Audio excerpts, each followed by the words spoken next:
welcome to Sugar and Spice Sisters. Our theme today is fall because we're so hoping that it's going to be here. We have our fingers crossed. It's coming soon. Yes, fall is my favorite season. You know, we're going back to Absolutely. school. I didn't care for school, but I always wanted to know who's going to be in my class, you know, that kind of thing. And football, oh, we love football.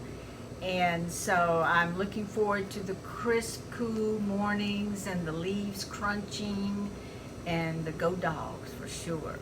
So today we've just kind of tried to put up here for you something that we think about when we think about fall. And we even have a bouquet of pencils, and see if you can guess which movie that came from. And if you can, let us know in the comments. Okay, I am going to go first. Is that right, Gail, or are you? Which?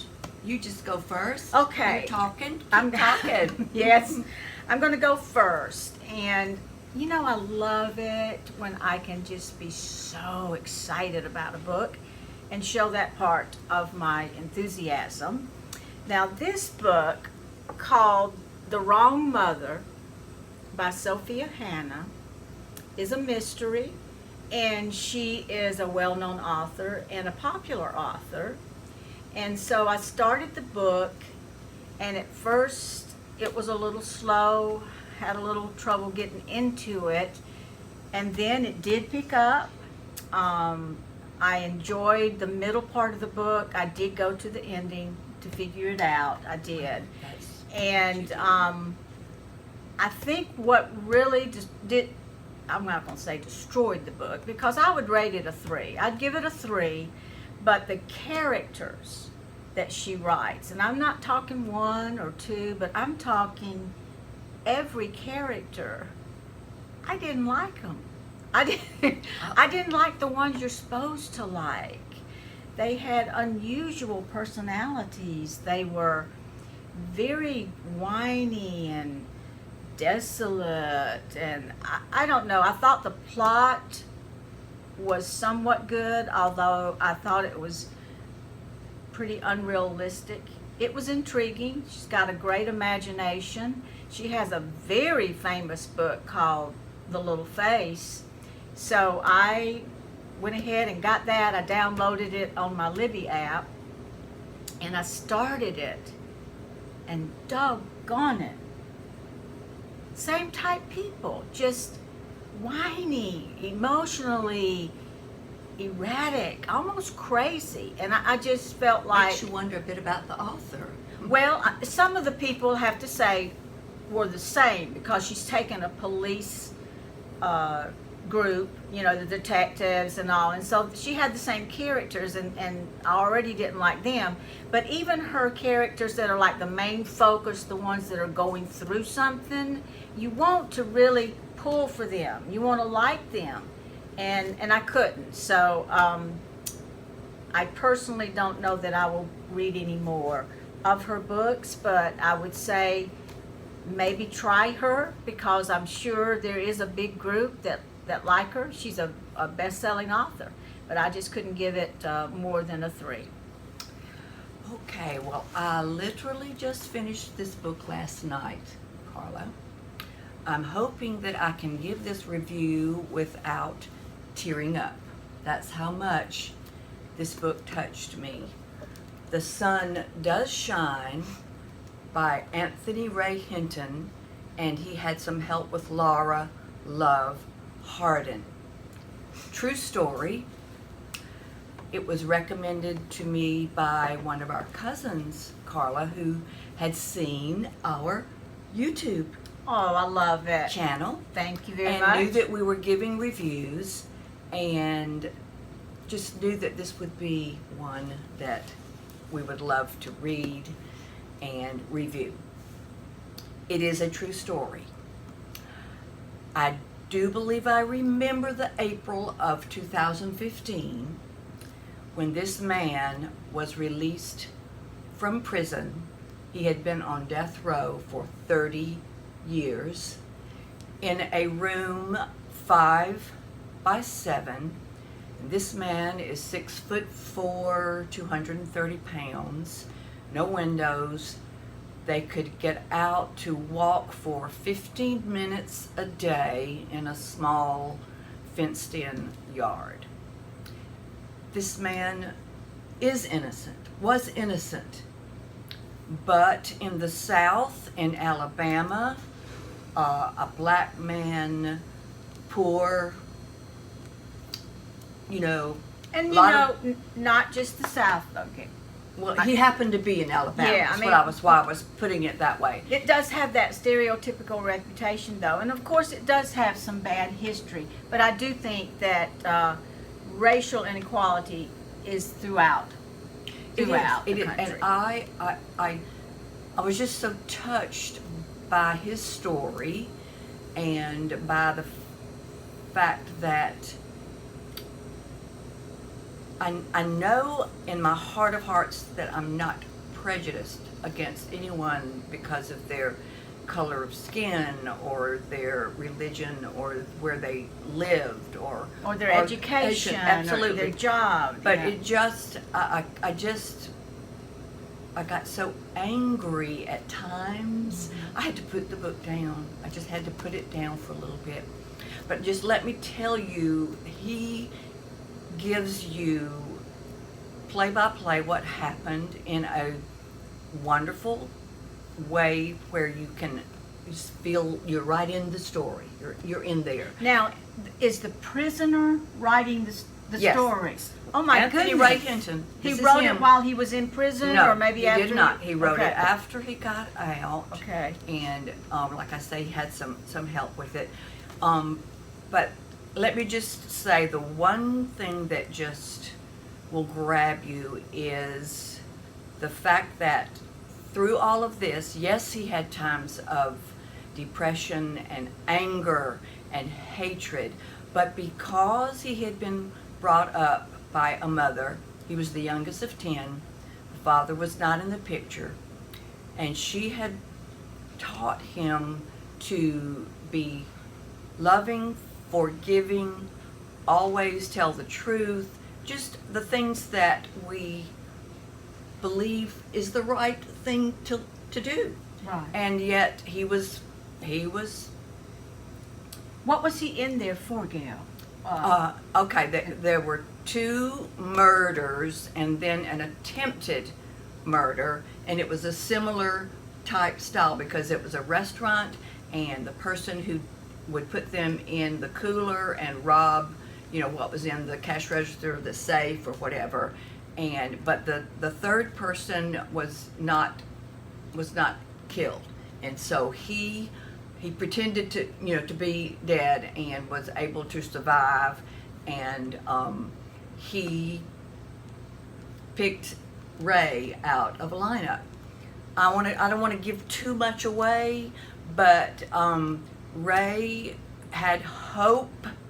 He's a Christian. He's a believer that God would get him out of this prison. His innocence would be made known. It was your typical fabricated testimonies. A lot of the evidence was not included, and his attorney did not do a good job. He was an appointed attorney. Right. He was a poor man, so he could not afford to get one that could really be on the ball at the first trial. And there were lies. I'm not going to just say any more because I want you to get this book, The Sun Does Shine, and it did shine for him, but it took almost 30 years for him to enjoy. Years. Yes. How inspirational. For my next book, I am going to talk about one of Anthony Horowitz's book, and it is called A Line to Kill. First of all, I want to just speak a little bit about Anthony Horowitz. I don't know if you knew that he actually developed the series Midsummer Murders and Foyle's War, which I believe is shown on Prime and probably other channels. It's basically based, I believe, in Britain. He is a writer of children's books. He's won awards for those. And in the past 10 or so years, he has written some mystery novels that are so unique and so fabulous. The first one I read was The Magpie Murders, and it is a book within a book, and it's still my favorite of his. But with this particular book, we have Anthony Horowitz playing himself, and he is an author, and he has a detective, or actually he was with Scotland Yard. He's no longer with them, but they still will consult with him. And so what Anthony does is oftentimes when a case comes up that he is going to have the detective consulting on, he will follow him around and he will write a book about what's going on. Well, there's going to be a literary convention in a very small island in Great Britain called Alderney. And I looked it up. It's a true island. It's just a really tiny, like 2 by 4 miles. And they're going to have this literary fair there, but the authors that are coming are not your A-class authors. And so Anthony is not all that excited about going. And the funny thing is, when he goes to discuss it with his publishers, they are more taken with Detective Hawthorne and just praising him and giving him all the attention. And Anthony is one of those that's always thinking, poor me, this guy's so hard to work with, but he gets all of the attention and all the praise.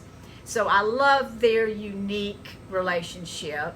They go to this island and they have this wonderful evening dinner, and there is a murder by this very prominent person on the island. And the main reason that there's a lot of conflict is there's a big new power company wanting to put up all of these magnificently huge power structures, and it's going to cause a lot of people to lose land that have been in their families for many, many generations. Well, the murder is so unique. Anthony's way of writing and solving it, you suspect everybody, but he just has a wonderful way of writing a mystery that is not going to be one that is at all gruesome, but you're going to know the characters, you're going to really get to know each one's quirks and their good parts, their bad parts, and I think you will love this book, so I give it a 4-star. I recommend you pick it up if you like a good, wonderful mystery.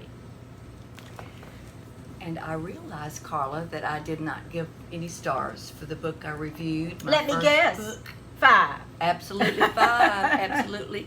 And I also wanted to say that the attorney, Brian Stevenson, that helped Ray to finally be released and the innocence made known, is a wonderful man, and he has helped someone else and written a book himself, The Mercy. I'm probably going to be getting that.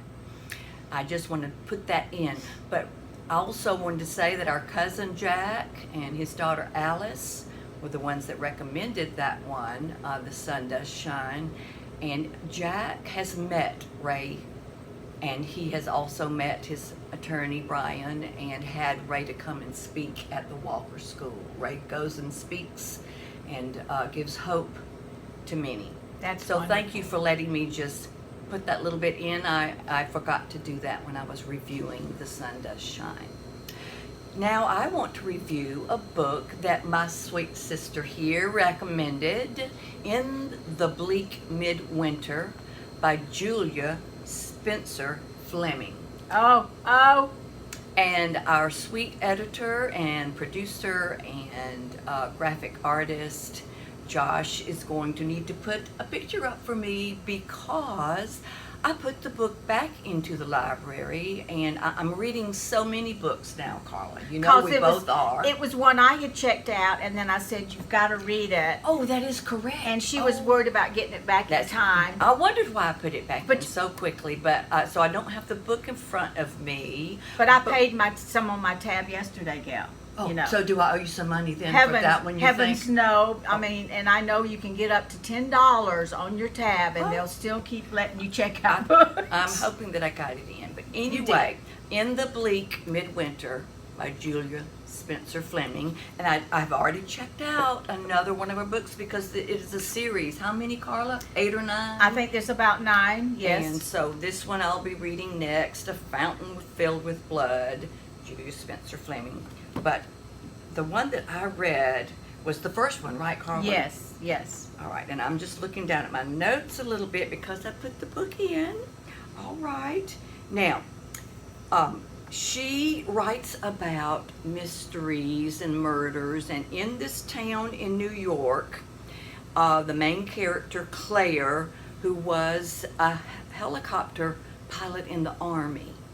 And so she has had a lot of experience with tough times and tough people, but she has felt led to be an Episcopal priest, and she's the brand new female priest in this town. Small little town. Yeah, so she's got this character you will just fall in love with, and I must say that Julia really does develop her characters in a wonderful, wonderful way. And I'm understanding from my sweet sister over here that these same characters will be in all of the books. It gets better and better. And then the other main character is Russ.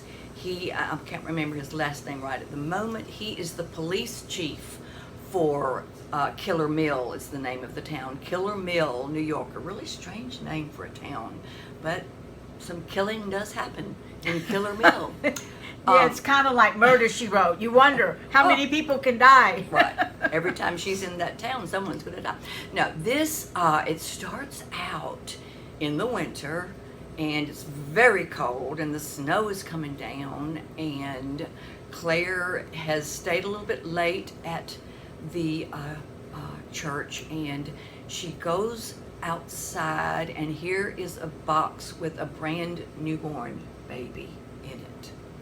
And that starts the whole mystery, and you will just have to read the book to find out what happens with this baby, what happens with other characters that are developed in the story, and I just know you will love it.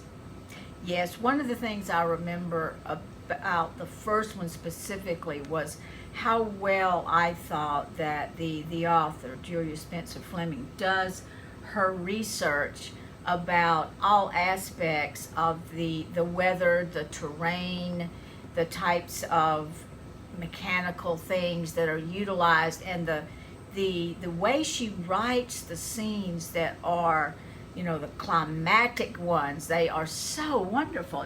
I was on the edge of my seat. You're right in it. And I also must say she is very gifted in the mysterious part. You know, all of a sudden you think, oh, I think it's this person that did it. Oh no, it must be, no, now I think it's this person that actually did the murder. So you really, it's a page turner. You won't know right away. She doesn't get enough credit. You know, Louise Penny is a very famous British author, and she has written a series about a small village, and it's very well known, and I have read some of hers. But Julia Spencer-Fleming, to me, it's America, it's upstate New York, and we're going to read them all. I'm waiting for her to get to 7 before we read together. My next book is one of those delightful times when you discover a new author. This is Scott Pratt, and the title of the book is An Innocent Client, and it's the first book in a series of books. Now, Scott Pratt was raised in Michigan. He was a journalist as well as an attorney, and then he decided to start writing. And I just wanted to give a little bit of background. The first 3 of his novels, he had difficulties getting them published, but he finally did find someone that would publish them, but that individual took away his rights, Scott's rights, and decided not to publish any more after the first 3, and Scott had to actually get an attorney and get his rights back to publish his books, and so he did self-publish them, but he has sold well over 4 million copies. To me, he's very I'm not going to say he's similar to John Grisham because everybody's different.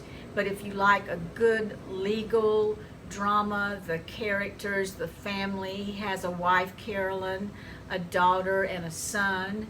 And he has a sister that is having struggles with drug addiction. He has a mother who is having dementia.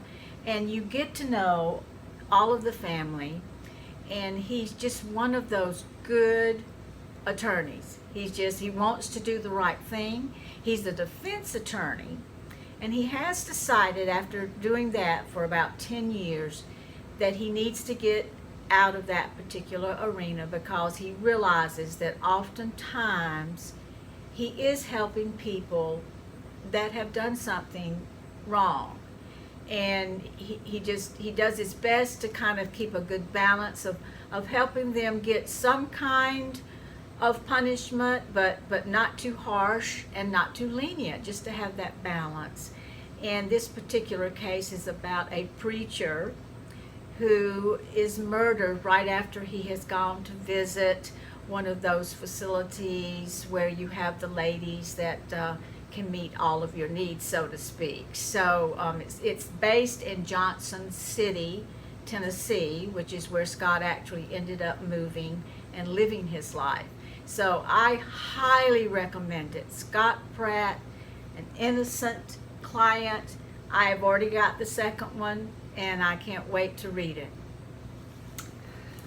Well, you will not be surprised at all about this book that I want to review, Tending Roses by Lisa Wingate.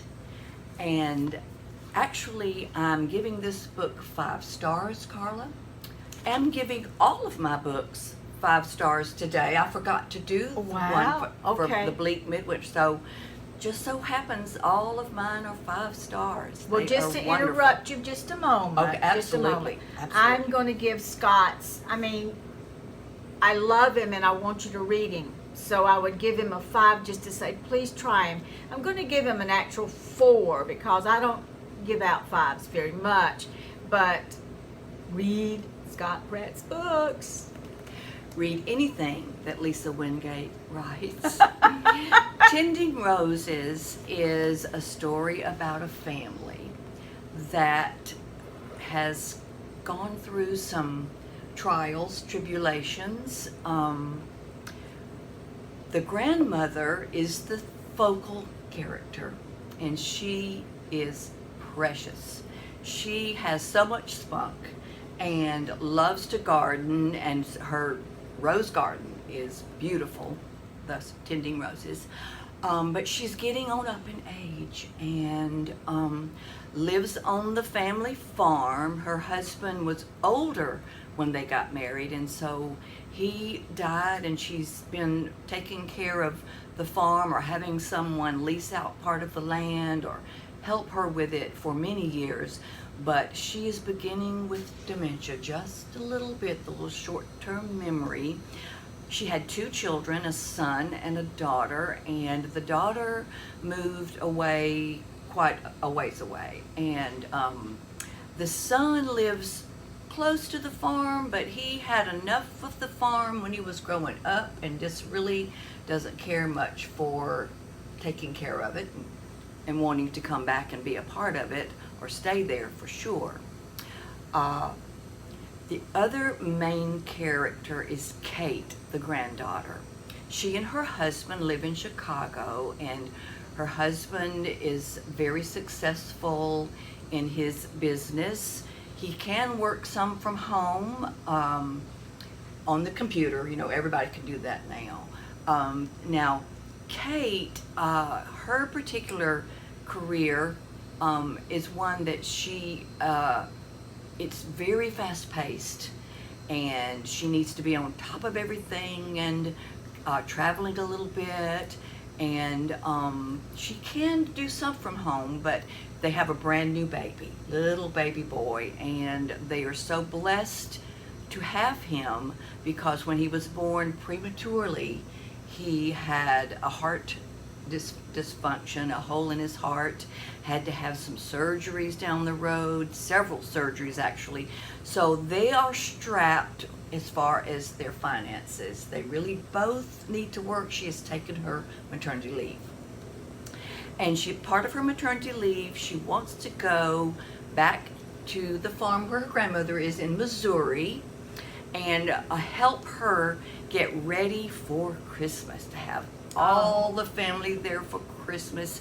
Her grandmother, it hasn't been that way for many years, and her heart's desire is for everyone to come there for Christmas. Now Kate has a sister who is married, and she lives in California, if I'm remembering correctly, and very successful. Here again, everybody's busy. Everybody has their career, and no one really seems to have much time for grandma. I can relate to that. Yeah, I can. But Kate has this time right now, and so she goes and begins to see how wonderful it is to be back on the farm, and how much her grandmother loves it there. And of course her son and daughter want to move her to an assisted living place that is closer to where the daughter lives, and that would mean leaving everything that grandmother knows, everything, all of her friends, everything that has meant something to her. But it seems to be the answer right now. Well, while Kate is there, she begins to see just how wonderful it would be if grandma could stay there. Could there be anybody that could stay with her?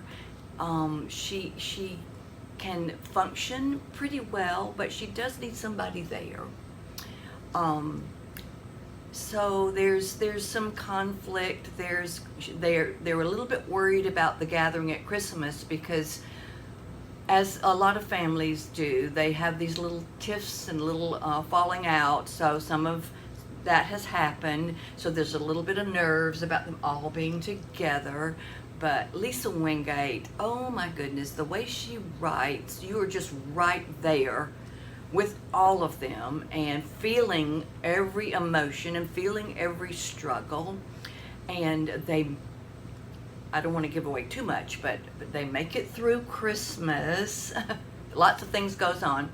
And the grandmother is still in the home, and it's about to be her birthday, and Don't give it away. May 1st is her birthday. And it's so also, through all of this reading of this, I'm starting to relate more to the grandma, of course, because I have 2 great-grandchildren. I was going to say, or the great-grandma.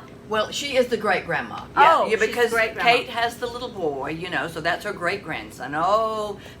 She just loves him, and that just means so much.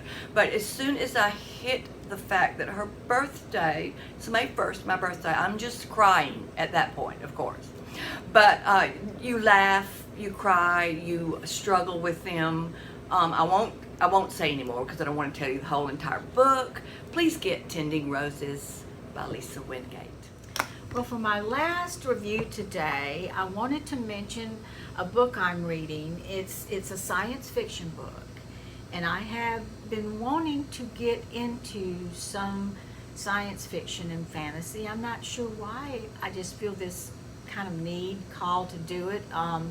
But I have a co-worker who's so sweet, and we were talking about books, and she sent me a list of her favorite books. And this was one of her very favorite books, and the author is McCaffrey.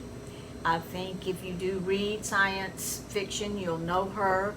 She is no longer with us, but had some best-selling novels when she was writing, and I believe this probably is the one that she is most famous for. And the full title of there's 3 books. It's called The Dragonriders of Pern. And I am reading the first one. They're all 3 in this book. And the first one is called Dragonflight. And it's about a world of Pern And this world has different areas where people or dragons live. The people live in these areas that are called holes. They have names for the holes. And then the dragons live in wares. And what happens is, throughout time, there has been a planet called the Red Star that periodically would end up sending down these threads, they called them. They were like lasers or very strong chemicals that would actually destroy people and the ground and everything. So the dragons, though, had the ability with their fire and everything to intercept these threads. So you have the people living in the holes that would support the dragons and the people that could ride the dragons.